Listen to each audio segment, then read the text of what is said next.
1859 жыл бәріміз танитын атақты Чарльз Дарвин әлемдік жер бетін аралап келген сапарынан қайтып келгеннен кейін өзінің ойларын жинақтай келе атақты кітабын шығарады. Ол кітабын түрлердің шығуы туралы деп атайды. Сол кітабының ішінде бізге дейін жеткен негізгі деген мынандай бір пікірлер бар. Қандай десе, былай дейді: біз жер бетінде көптеген түрлер өмір сүреміз, яғни адамдар, жануарлар, құстар деген сияқты. Және де осы аталған түрлердің барлығы табиғи сұрыпталуға ұшырайды және табиғат жағдайына бейімделуге, былайша айтқан кезде бір тест жүреді. Және де осы табиғи сұрыпталудың нәтижесінде кейбір түрлер толығымен жоқ болып кетеді, өйткені олар табиғи бейімделе алмаған. Ал енді бір түрлер ары қарай табиғи сұрыпталудан өтіп өзінің тұқымын жалғастырады және де ол түрлер ары қарай өмір сүреді. Бізге ары қарай өмір сүру үшін бізге біріншіден табиғатқа бейімделу керек дейді. Бұл бірінші ой.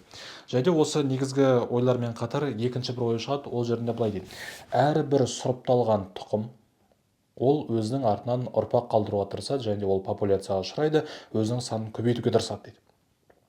Бұл енді Дарвин айтпаса да бәріміз білетіндей заңдылық. және осы жерде үшінші бір негізгі ойда ұсынады. Ол ойда былай дейді: әрбір сұрыпталған және де популяцияға ұшыраған түр, сол түрден қалыптасқан ұрпақтар өзінің ата-анасына мейлінше ұқсас болып туылады дейді. және де туылған ұрпақ өзінің ата-анасына түрі жағынан, психологиясы жағынан, мінез-құлық, морфологиялық жағынан, физиологиялық жағынан, көптеген жағынан өзінің ата-анасына ұқсас болады дейді. және де осындай негізгі ойлар ұсынады. Кейін осы Дарвиннің айтқан ойларын көптеген ғалымдар ары қарай іліп алып кетіп, соның ішінде Дарвиннің ілімін фундаменттік ілім ретінде алады, одан эволюция ілімі тарайды, және де көптеген ілімдер ары қарай жалғасып тарап кетеді. Енді осының ішінде айтылған ең соңғы үшінші негізгі пікірді екі түрлі ғалым тереңірек зерттейді. Біріншісі, бұл Грегор Йоган Мендель деген кісі. Бұл кісі бізге енді 5-6 сыныптың биология кітабынан бізге таныс болу керек. Ол кісі шіркеуде қызметші болады. Шіркеуде жүреді, шіркеудің қасында аспұршақтар дегеді, және де сол аспұршақтардың ары қарай тұқым таратуына қарай олардың тұқым қуалаудың сандық заңдылықтарын есептеп бастайды. Яғни осынша аспұршақ егілді, біреуінің түсі мынандай, екіншісінің түсі жасыл, олардан тараған ұрпақтары қандай болады? Осылай тұқым қуалаудың сандық заңдылықтарын Йоган Мендель зерттеп бастайды. және бұл кісі болашақта тұқым қуалаушылықтың және де генетиканың негізін салушы болып қалыптасады. Дарвиннің айтқан ілімдерін екінші болып зерттеген кісі, ол кісі Фрэнсис Гальтон деген кісі. Бұл кісі Чарльз Дарвинға туыс болып келеді. Нақтырақ айтатын болсақ, Чарльз Дарвиннің жиені. және осы Фрэнсис Гальтон бұл Грегор Йоган Мендельмен салыстырған кезде сандық жағын емес, бұл тұқым қуалаушылықтың сапалық жақтарын зерттейді. Яғни былай дейді: бала ата-анадан туылған кезде оның мінез құлқын, ата-анасында бар жақсы қасиеттерді және жаман қасиеттерді де өзінің бойына қарай сіңіріп алуға қабілетті дейді. Демек, ата-анасында бар мінез құлық баласына тартады. Бұл енді жаңағы біздің қазақта да бар ғой, өзінің әкесіне тартқан, шешесіне тартқан, жаман болса нағашыларға тартқан деген сияқты. Сонда осындай бір ойларды Фрэнсис Гальтон бізге ұсынады. Фрэнсис Гальтон өзінің осы айтқан тұқым қуалаушылық заңдылықтарын өзінің теориясын дәлелдеу үшін бірнеше жыл зерттеу жүргізеді. Нәтижесінде Дарвиннен 10 жыл өткеннен кейін 1869 жылы ол өзінің кітабын шығарады. Кітабының аты «Тұқым қуалайтын гений», не болмаса «Тұқым қуалайтын данышпандық», яғни тұқым қуалаушылықтың ата-анасындағы бар жақсы қасиеттердің баласына қарай берілетінін Фрэнсис Гальтон зерттеп шығады. Ол былай дейді: адамның адам болып қалыптасуы, адамның өмірде бір нәрсеге қолының жетуі, өмірде жолының болуы және де белгілі бір салада оның жоғары нәтижелерге жетуі ол тікелей баланың ата-анасынан дейді. Яғни ата-анасы жақсы болатын болса, ата-анасы осындай бір салада жетістікке жеткен болатын болса, демек оның да баласы жетістікке жету қабілеті әлде қайда мүмкіндіктері артады дейді. және осыны өзінің теориясы ретінде ұсынып кітабын жазып шығарады. және осы айтқан сөздердің дәлел ретінде келтіру үшін бізге бірнеше мысал береді. Бірінші мысал: Бахтар отбасы. Бәлкім естіген боларсыздар, атақты мүшесі Йоганн Себастьян Бах деген кісі, өзі жаңа құлағы саңырау болған, бірақ сонда да музыкаға өте бір икемді болған, және де құлақ естілмесе де керемет музыкалар шығарған дейді. Бахтар отбасы бұлар әйгілі музыканттардың отбасы. Ішінде танымал 50-ден астам атақты кісісі бар, музыканты бар, және де танымал еместер де өте көп.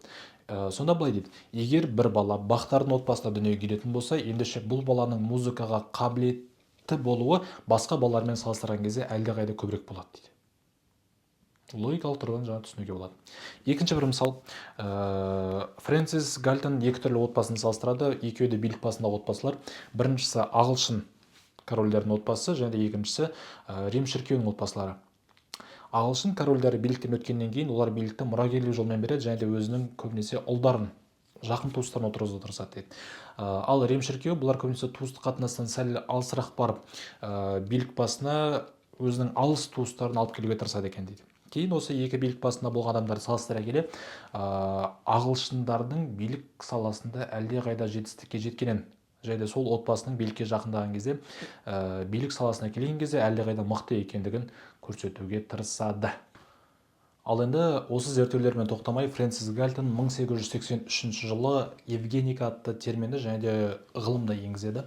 Евгеника деген сөзді біз толық ашып қарайтын болсақ, ендеше мағынасы былай: тұқымды, жақсы, сапалы, сондай мағынаны береді.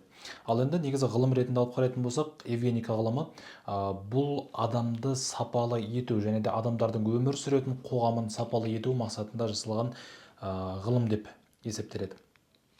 Көптеген адамдар осы кітап шыққаннан кейін Фрэнсис Гальтонға келіп сұрақ қояды: біз енді адамдарды қалайша сапалы етеміз, және де өзіміздің өмір сүретін қоғамымызды қалайша мінсіз адамдардан топтастырамыз, қалай мінсіз адамдардан жинақтаймыз деген сияқты сұрақтар қояды. Бұл сұрақтарға Фрэнсис Гальтон екі түрлі жол ұсынады. Біреуі сіздерге ұнауы мүмкін, ал екіншісі сіздерге ұнамауы мүмкін дейді. Ұнайтын жағы былай дейді: біз қоғамда өмір сүретін мінсіз адамдардың санын көбейту үшін жақсы адамдарды бірімен некелестіруіміз керек.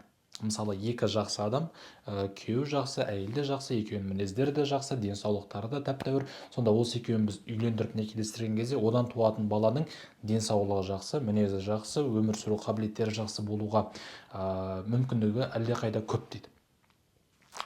Кейін осы туған баланы біз аламыз да тағы да басқа бір жақсы отбасыдан туған баламен некелестіреміз. Сөйтіп осы процесті бірнеше рет қайталаған кезде туылған балалардың сапасы, денсаулығы артады деп сенеді. Бұл біріншісі.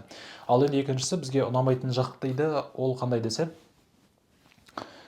қоғамда бар ауру, мүгедек, кедей, қоғамда өмір сүруге бейімделмеген адамдардың санын азайту керек. Не болмаса оларға ары қарай ұрпақ жалғастыруға, өзінің артынан ұрпақ қалдыруға мүмкіндік бермеу керек дейді. Сонда былайша айтқан кезде олар бірте-бірте ұрпақ жалғаспағаннан кейін ауру да жоғалады, мүгедектік те жоғалады, жындылық та бүкілі жоғалады. Сонда былайша айтқан кезде біз олардың санын азайтамыз, ал екінші жағынан біз сапасы жақсы адамдардың санын көбейтеміз деп осындай ұсыныс тастайды. Логикалық тұрғыдан алып қараған кезде Фрэнсис Гальтонның айтқандары негізі ақылға сыйымды. Өйткені біз барлығымыз жақсы қоғамда өмір сүргіміз келеді, қылмыстың азайғанын қалаймыз, және де адамдардың өмір сүруінің жеңіл болғанын қалаймыз. Ал евгенистер осы нәрсені бізге сұрыптау әдісімен беріп отыр. Жамандарды сұрыптаймыз, алып тастаймыз, ал жақсылар ары қарай өмір сүру жалғастыра берсін дейді. Нәтижесінде бұл евгеника ғылымы басқа көптеген дамыған елдерде өзінің қолдауын табады. Мысалы, ақш елінде, Германия елінде, Швецияда және Бельгияда 1907 жыл ақш Индиана штаты. Дәл осы жерде ең алғаш рет евгеника ғылым ретінде енгізіліп, заң аясында қолданылып бастайды. 1932 жылы евгеникаға қатысты ақш елінде конгресс өтеді. Және де сол жерде сөз сөйлеген кезде евгениканы қолдайтын адамдар мынандай бір сөздер айтады: біз қоғамда бар қылмысты, нашақорлықты, жезөкшелікті, жындылықты, ақымақтықты, мүгедектікті және неше түрлі адамның басында бар қиыншылықтардың барлығын 90%-ға дейін өз мемлекетімізде жоқ қылып жібере аламыз дейді. Біз түрмелердің 90%-ына дейін жаба аламыз, бірақ бізге бұл нәрсе үшін бір ғана нәрсе керек дейді. Біз евгеникаға заң жүзінде рұқсат беріп, және де оған біз қолдау көрсетуіміз керек. Сонда біздің қоғамымыз 90%-ға адамның кемшіліктерінен тазарады, және де біз мемлекетіміз мінсіз адамдардан құралған мемлекет болады дейді. Нәтижесінде ақш мемлекетінде заң жүзінде қолдау көрсетіліп, евгеникаға рұқсат етіледі. ақш мемлекетінде евгениканың енгізілудегі ең басты логикасы мынандай: біз қылмыскерлерге ары қарай ұрпақ таратуға рұқсат етпеуіміз керек, және де оған мейлінше заң бойынша кедергі жасауымыз керек. Ал жақсы отбасыларға, жағдайы жақсы, денсаулығы жақсы, өмір сүру жағдайы жақсы отбасыларға біз мейлінше ұрпақ таратуға жағдай жасап беруіміз керек дейді. Сонда осындай идеяның төңірегінде ақш мемлекетінде евгеника саласы ғылым ретінде дамып, және де өзінің практикалық әрекеттерін жүргізіп бастайды. Кейбір штаттарда ақылға қонымсыз әрекеттер жүреді. Мысалы, солтүстік Каролина штатында кімнің IQ 70-тен төмен болатын болса, яғни ақымақ, әңгүдік болатын болса, және де қоғамда бейімделіп кете алмаған кедей адам болатын болса, ендеше оларды ұстап алып келіп, оларды ақырындап қоғамнан тазалап тастайтын болған. Және ақш мемлекетінде евгениканың жарқын бір көрінісі, былай деп айтсақ болады, қылмыс жасаған, көбінесе сексуалды қылмыс жасаған адамдарға өмір бойына түрмеге қамау не болмаса бас бостандығынан айыру, өлім жазасына кесу сияқты ауыр жазаларды тағайындайды. Бірақ ол адамға мынандай бір мүмкіндік береді. Не өмір бойына түрмеге қамаласың, не болмаса біз кастрация жазасын қолданамыз дейді. Кастрация дегеніміз бұл көбінесе мына еркектерде жыныс мүшесін буып қысып тастайды, не болмаса кесіп тастайды. Сонда ұрық сыртқа қарай шалмаған кезде ол ешқайда түспейді, және де ол ары қарай ұрпақ тарата алмайды, ешқандай сексуалды дәрежеде қылмыс жасай алмайды, тұрмай қалады былайша айтқан кезде. Дәл осындай жаза ұсынады. Не өмір бойы түрмеге қамалу, не болмаса кесіп буып тастау. Бұл не үшін жасалады десе, оның екі түрлі себебі бар. Біріншісі, ондай адам, сексуалды қылмыс адам екінші рет қайталап сол қылмысты жасамас үшін, және де ондай қылмыс жасайтын адамдардың ары қарай баласы болып, баласы толып, баласы да сондай қылмысқа бармас үшін осындай жаза қолданылады деген ой бар. Егер евгеника ғылым ретінде дамитын болса, оның бір сіңісіп кете алатын жалғыз бір елі болды. Ол әрине фашистік Германия болады. 1933 жылдардан бастап билік басына Гитлердің келуімен елде жаңа бір саяси бағыт басталды. Ол бағыт былай жұмыс істейтін. Біздер немістер шығу тегі жағымыздан өте қаны таза халықпыз дейді. Өйткені кезінде ари деген халық болған. Шығу тегі жағынан солтүстік Үндістан жақтан шыққан, кейін парсылардың еліне өткен, біздің орталық Азияда болған, жерде түптің-түбінде Европаға барып қоныстанған дейді. Ариліктердің басқалардан айырмашылығы, олар жаужүрек болған, және де қаны ең таза болған дейді. Ал олардың сипатына келетін болсақ, олардың көздері көк, шаштары сары, бойлары ұзын болған, денелі болған, сондай бір халық болған дейді. Қазіргі мына немістердің сипатына келеді. Сонда немістер былай дейді: әлемде екі түрлі халықтар бар. Біріншісі қаны таза, жаужүрек, мықты, әлемде жоғары тұратын халықтар, және екіншісі қаны араласып кеткен, әркіммен бір жүретін сондай бір қаны лас халықтар бар, және олар төмен тұратын халықтар дейді. Сөйтіп халықты екіге бөледі. Ал енді әлемде билік жүргізу мәселесіне келген кезде, кім әлемді басқаруға лайықты деген кезде, олар әрине біз дейді. Былайша айтқан кезде бір ұлтты, бір нәсілді екіншісіне қарағанда жоғары не болмаса төмен қояды. Сонда фашистік немістерден сұрайды ғой, кім таза халық, кім өмір сүруге лайықты халық, және кім қаны лас халық, яғни бағынышты болу керек, жойылып кету керек халық қандай десе, қаны ең таза ол немістер дейді. Аламандар, біздер немістер дейді. Ал қаны ең лас халықтар қандай десе, ол әрине еврейлер және цыган халықтары дейді. Демек біз әлемді басқаруымыз керек, ал қаны ластарды біз жоюымыз керек. Сонда бағана біздің айтқан евгениканың мысалына келеді. Жақсы халықтар, жақсы адамдар, мінезі жақсы, қаны таза, денсаулығы жақсы адамдар өмір сүру керек, ал қаны лас, төмен тұратын халықтар жойылу керек. Сонда бүкіл әлемдік евгениканың логикасы осында жатыр. Негізінен фашистік Германияда ешқандай евгеника деген нәрсе атымен аталмайды. Ол жақта евгениканы ғылым ретінде енгізіп, заңмен ақштағы сияқты қолдау көрсетпейді. Ол жақта евгеникаға ұқсас мысалдар жүреді. Ол жақта тек қана қаны таза халықтардың санын көбейту керек, ал қаны лас халықтардың санын азайту керек. Нәтижесінде Германия мемлекетінде сол кездегі бірнеше заңдық реформалар жүргізеді. Ең алдымен 1933 жылы саңырау, мылқау және де жынды адамдарға ұрпақ таратуға тыйым салынады. Бұл бір. Екіншісі 1939 жылы басталады. Ол кезде ақымақ, жынды, мүгедек, неше түрлі кемшіліктері бар адамдардың көбісін ақырындап қырып тастау керек, және олардың санын азайтып ұрпақ таратуға рұқсат бермеу керек деген заң жүргізілді. Ал енді байқасақ, немістердің сондай бір қарқыны үдеп келеді, және ең соңында Холокост деген науқан жүреді. Ол қалай науқан десе, миллиондаған еврейлерді, цыгандарды өмір сүруге лайықсыз, біздің қоғамымызды ластайтын, қоғамды құртатын, қанымызды құртатын халықтарды жою керек, қыру керек. Қалай десе, бүкіл апарамызда газ камералары тығамыз, концлагерлерге, еңбекпен түзеу лагерлеріне жұмысқа саламыз, солай көбісін қырып жойып тастауымыз керек деген идея жүреді. Сөйтіп, немістердің елінде евгеника, жақсы адамдардың санын көбейту, ал жаман адамдардың санын азайту науқаны жүреді. Немістердің ұсынатын логикасы мынандай: гүлдің өсуіне арам шөп ешқандай кедергі жасамау керек дейді. Гүл деп отырған әрине немістердің өздері, арам шөп деп отырғаны жаңа еврейлер мен цыгандар. Сонда біз бұл арам шөпті жұламыз деген науқан жүреді. Ал енді бізге гүлдердің санын өсіру керек, гүлдердің санын көбейту керек. Сонда былай дейді: екінші науқан.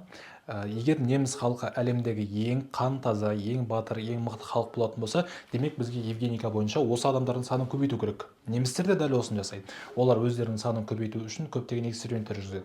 Ал енді немістерде эксперимент жасауға ресурс жетеді. Өйткені бізде концлагерлердің барлығында толып жатқан еврейлер мен цыгандар кез келгенін ұстап алды, жаңағы қойша маңыратып апарды, экспериментін жасай бер.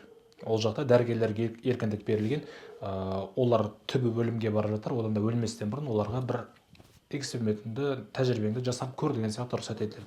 Нәтижесінде арий халқының, неміс халқының санын көбейту үшін және соған ұқсайтын халықты көбейту үшін концлагерлерде неше түрлі эксперименттер жасалады. Қандай десе, өте бір жан түршігерлік тәжірибелер. Мысалы айтайық, бірінші тәжірибе, ол жақта бізге арий халқының санын көбейту керек, немістердің санын көбейту керек. Қалай көбейтеміз десе, бізге неміс әйелдерінің 2 баладан, 3 баладан егіз туғаны өте тиімді, пайдалы. Сонда концлагерде жатқан, егіз бала тапқан еврейлердің, болмаса цыган халқынан шыққан әйелдерді ұстап алады да, оларға эксперимент жасайды. Қалай? Олардың жаңа туылған егіз балаларын зерттеп көреді, егіз балалардың екеуін бірге өлтіріп көреді, екеуінің денсаулықтарын, қалай туылатын, туылу заңдылықтарын, соның бүкілін зерттейді. Қалай зерттейді десе, ол әрине ішін кеседі, одан кейін оларды қинап ұстайды, зорлау, адам өте ауыр жағдайлар жасалады. Екінші тәжірибе, бұл жақта адамның көзінің түсін өзгерту. Қалай десе, бағана біз айтқандай, ең мықты халықтың, өмір сүруге лайықты халықтың, яғни арий халқының көздерінің түсі көк, шаштары сары, бойлары ұзын деді. Бой өсіру жарайды, өседі. Шаштың түсін жарайды, бояп өзгертуге болады. Бірақ көздің түсін қалай өзгертуге болады дейді. Дәл осы сұрақ бойынша немістің дәрігер ғалымдары зерттеу жүргізеді. Олар түрмеде шыққан адамдарды алып келіп, олардың көздеріне ішінде бояуы аралас дәрілік препаратты тура көздің алмасына, көздің жанарын алып келіп салады. Енді ол бояу салғаннан кейін көздің түсі көкке қарай өзгеру керек болады. Өзгере ма десе, жоқ әрине. Көз одан кейін қатты ісіп кетеді, іріңдеп кетеді, көз шіріп, ақыр соңында көз көрмей қалады. Үшінші тәжірибе, ол адамның жыныстық ауруларына, жыныстық ақауларына байланысты жасалды.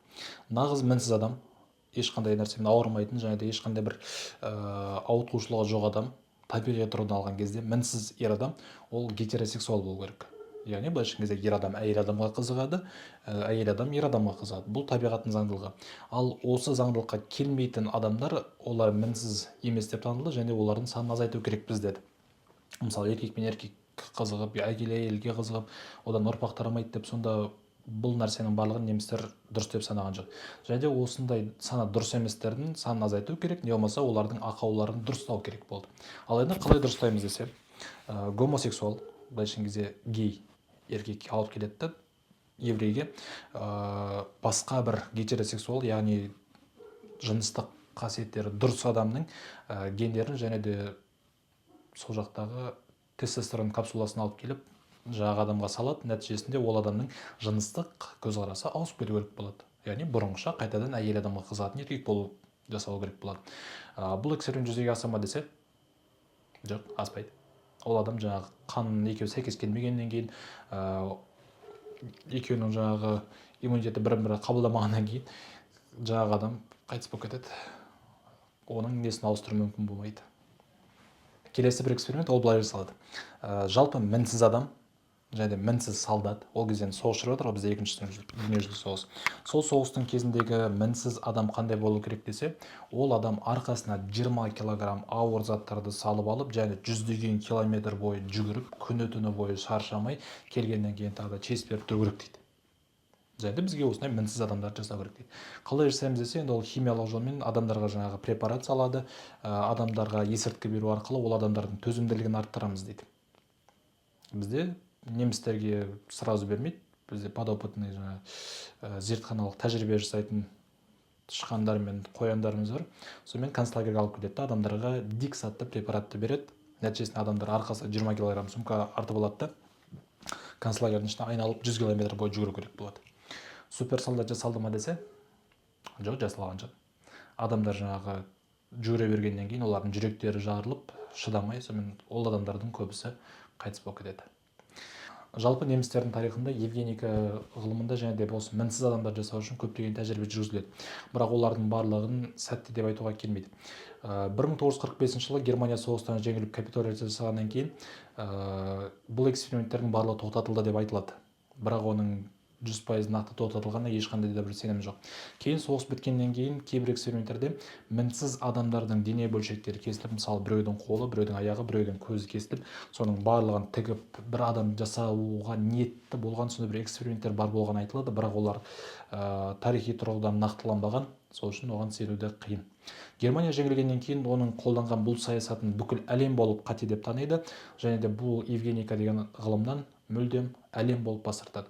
Оның маңдайда печать басады, бұл ғылым өтірік, бұл ғылым жалған, ешқандай да адамзатқа пайдасы жоқ, өтірік ғылым деп шығарылады. Сөйтіп әлем болып біз евгеникадан бас тартамыз. Бірақ бір қызығы, дәл қазіргі біздің дамыған заманда евгениканың кейбір қалдықтары біздің қоғамда әлі күнге дейін бар. Мысалға айтайық, әйел адам жүкті болды, және де ол міндетті түрде алдын ала тексерістен өту керек, тумастан бұрын. Сонда келіп жаңағы оны УЗИге салып айтып бүйтіп тексерген кезде, егер жатырдағы баланың денсаулығы нашар болатын болса, және де денсаулығында ақау мүгедектік ауру болатын болса, ендеше ата-анасына бірден ескертіледі. Бұл баланы тумаған дұрыс, және де бұл балаға түстік жасатқаныңыз дұрыс болады деген сияқты алдын ала тексеріс кезінде айтылады. Сонда осындай бір ауру балалардың, мүгедек балалардың қоғамға келуіне, және де олардың қоғамға келгеннен кейін өмірлері қиын болмас үшін оларды алдын ала санын азайтып тастауға тырысамыз. Ал енді евгениканы біз не үшін жалған ғылым деп айтамыз десе, өйткені қазіргі дамыған заманда мынандай бір идеялар қалыптасты. Абай атамыз айтпақшы, адамның адамшылығы жақсы ата-анадан, жақсы ұстаздан, жақсы құрбыдан, және де оның білім алуынан дейді. Фрэнсис Гальтон болатын болса, бұл асығыс шешім қабылдады. Ол тұрда бүкіл факторларды адамның адам болуын тек қана ата-анаға ғана меңзеп алып келді. Ал негізі дұрыс нұсқасы, алдымен жақсы ата-анадан туылу керек, кейін жақсы ұстаздан тәлім-тәрбие алу керек, ол адамның ортасы жақсы болу керек, достары жақсы болу керек, және де ол адамның алған білімі дұрыс болу керек. Осылардың барлығын жинастырған кезде ғана бізде адамымыз кемел болады, мінсіз болады, және осындай адамдардан жиналған қоғам тұрақты болады. Бүкіл нәрсені тек ата-анаға жаба салуға болмайды. Ал енді өзіңіз ойлап көріңізші, біздің қоғам сондай бір қоғам болса, өмір сүруге лайықты деп танылған адамдарды ғана өмір сүруге қалдырады да, ал өмір сүруге лайықты емес адамдарды апарып санын азайтып тастайды. Негізі бізде табиғаттың өзі сондай. Кім ұрпақ жалғастыруға лайықты солар қалады, ал кім лайықсыз, олардың саны жойылып кетеді. Кім қоғамға бейімделеді, сол қалады, кім қоғамға бейімделе алмайды, олар саны азайып жоқ болады.